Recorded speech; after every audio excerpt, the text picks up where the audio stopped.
Molly Hooper is a CBSN political contributor and Capitol Hill reporter for The Hill. She joins us now from Washington. Okay, Molly, so Congress voted yesterday to keep the government funded for another month. But there are items like disaster relief funding that was left out. What were the other pressing issues that weren't addressed that you think might be impacted come next go round with the spending bill? Oh, I mean, they definitely delayed a bunch of must-pass items, including the DACA fix, deferred action for childhood arrivals, something that President Trump says needs to be done before March when those protections go away. So Democrats are insisting that that be taken care of in the next go-round.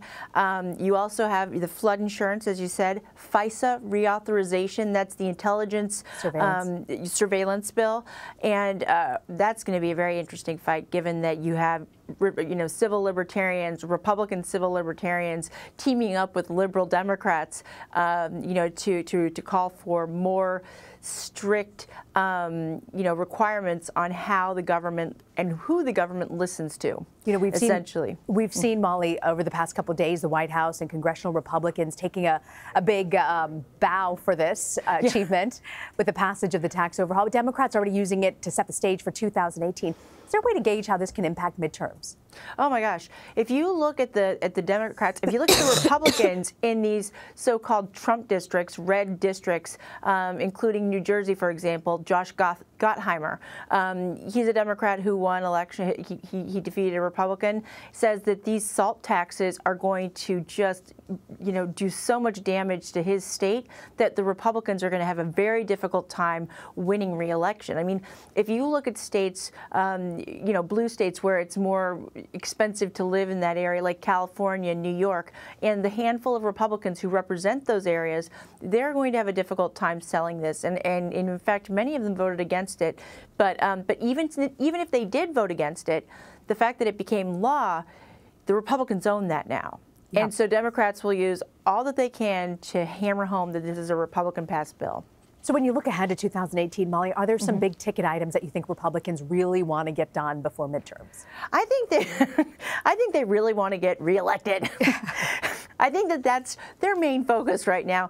But in terms of legislative items, Lindsey Graham says to hold, that they do still want to push for an Obamacare overhaul, which I think will be quite difficult to do in an election year. They look at infrastructure, which is something that President Trump can see working with Democrats on, and Democrats have talked to me about talking to the president and working on that. Possibly welfare reform. That's also going to be a very heavy lift. And, getting these spending bills passed and the DACA fix, all those things need to happen. And Republicans are going to try to get them done as early as possible so they can get home and get to running, so to speak.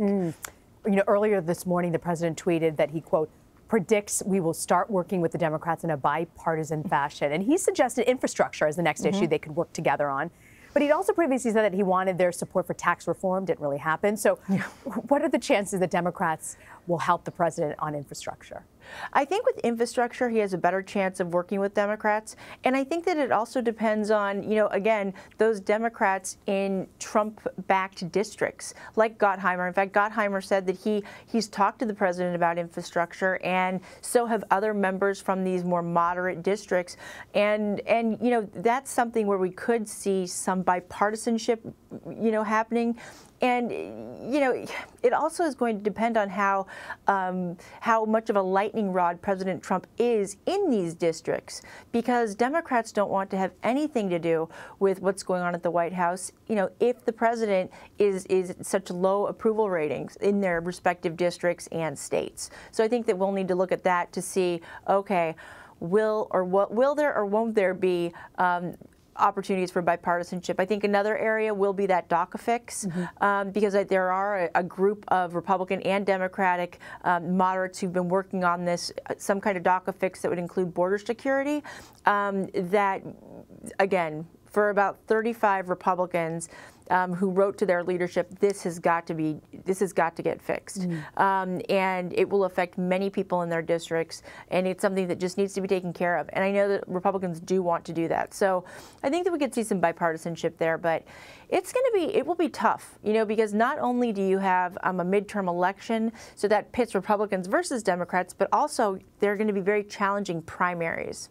And that, when you have a challenging primary on your hand, my opponent is pushing me to the right or pushing me to the left, and it's hard to come back from that for a general election fight. So we'll see if these members can nuance their language and their votes, as they seek re-election. Yeah.